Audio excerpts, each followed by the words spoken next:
আমি ডাক্তার কৃতিত্ব ঘোষ, প্রভাষক মেডিকেল, আরপিটিআই, মানিকগঞ্জ। তো আমরা যে সেশনটা শুরু করব সেই সেশনটা আপনাদের সবার জীবনের সাথে অত্যন্ত ওতপ্রোতভাবে জড়িত। তো সেশনটা শুরু করার আগে আমি একটা ছোট্ট গল্প বলবো। আপনারা কি বলতে পারবেন যে আমাদের মন কোথায় থাকে? জানেন কি মন কোথায় থাকে? স্যার হার্টে থাকে স্যার, হার্টে। ধরুন আপনার দিয়ে শুরু করি। হ্যাঁ, আপনি হার্ট যেহেতু বলছেন, আমার মনে হয় আপনার কার্ডিওলজির দিকে একটা ঝোঁক আছে। জি স্যার। তো আপনার যেহেতু কার্ডিওলজির দিকে ঝোঁক আছে, একজন কার্ডিওলজির হিসাবে আপনি বলছেন যে মন থাকে হলো হার্টে, হার্ট থাকে কোথায়? বুকে। তাহলে মন কোথায় থাকে? বুকে। বুকে। আচ্ছা, ধরলাম আপনি একজন কার্ডিওলজিস্ট, উনি নিউরোলজিস্ট। উনি বলছেন যে মন থাকে ব্রেন, ব্রেন থাকে মাথায়। তাই না? মন থাকে কোথায়? মাথায়। এই ডাক্তারি মাক্তারি বাদ দিই। এখন আমি ম্যাডামকে বলি, ম্যাডাম হলো বলছেন, ম্যাডাম একজন অর্থনীতিবিদ। তো ম্যাডাম বলছেন যে মন থাকে টাকায়, টাকা থাকে ব্যাংকে। তাহলে মন কোথায় থাকে? ব্যাংকে। ওই জনাব বলছেন যে আমার এইসব টাকা পয়সা ভালো লাগে না, আমার একটু কবিতা পছন্দ। উনি কবি। উনি বলছেন মন থাকে হৃদয়ে, আর হৃদয় থাকে অন্য মেয়ের কাছে। তাহলে মন কোথায় থাকে? অন্য মেয়ের কাছে। তো এখন অন্য কারোর কাছে মনটা না দিয়ে এই কিছু সময়টা মনটা আমাকে দিন, আমি আপনাদেরকে দেখি তো কিছু শেখাতে পারি কিনা।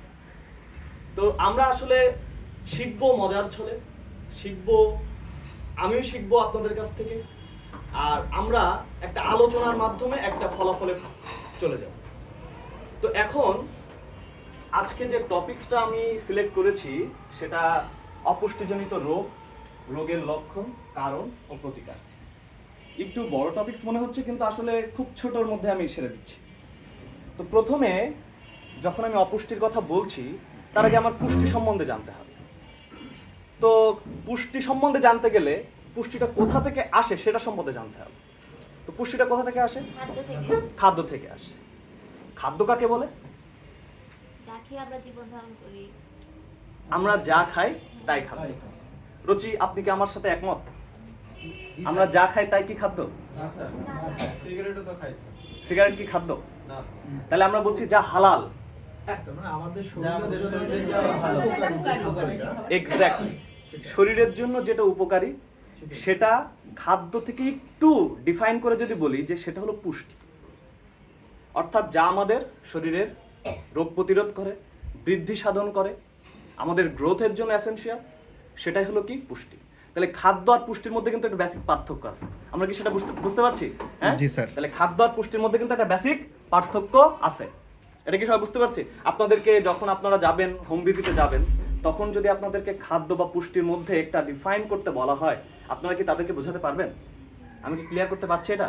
আচ্ছা, তাহলে যদি আমি এখন এই যে খাদ্য থেকে পুষ্টি সামগ্রী না পাই, বা আমাদের যদি বৃদ্ধি সাধন বা ক্ষয়পূরণ বা রোগ প্রতিরোধ ক্ষমতা যদি আমরা ওই খাদ্য থেকে না পাই, তাহলে কি আমরা অপুষ্টিতে ভুগবো নাকি ভুগবো না? ভুগবো স্যার। ভুগবো, তাই না? তো আজকে আমাদের সেই টপিকসটা অপুষ্টি জনিত রোগ, রোগের লক্ষণ, কারণ ও তার প্রতিকার। এখন আমাদেরকে তো দেখতে হবে, জানতে হবে, বুঝতে হবে, তারপরে কিন্তু আমরা একটা প্রতিকার দিতে পারবো। তো আমরা এই বর্তমান যুগের বাজারে যদি আমি বলি, এই যে আমাদের যে বর্তমান যে মূল্যস্ফীতি, এটা কি আমাদের জন্য সহনীয় পর্যায়ে আছে? অসহনীয় স্যার। অসহনীয়। এই তো সবাই তো বলছেন। তো এই যে অসহনীয় পর্যায়ের যে মূল্যস্ফীতি, এখানে কি আমরা ভালো যে খাবারগুলো সেগুলো কি আমরা কম দামে পেতে পারি?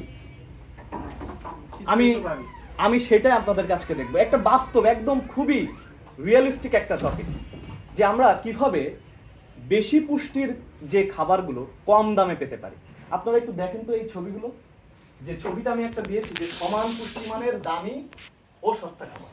তো আমরা যখন আমরা প্রান্তিক জনগণের কাছে যাব, যারা অপুষ্টিতে ভুগতে পারে, তারা ভাবছে যে আমি তো বেদানা কিনে খেতে পারবো না, সেক্ষেত্রে তাদেরকে আমি কি পরামর্শ দিতে পারি তাদের জন্য অপুষ্টি না হয়? সেজন্য তাদের কি পরামর্শ দিতে পারি? তো সেটাকে আমি বলতে পারি যে তুমি বেদানা খেও না, বেদানার বদলে তরমুজ খাও। বেদানা বিদেশি ফল, তরমুজ দেশি।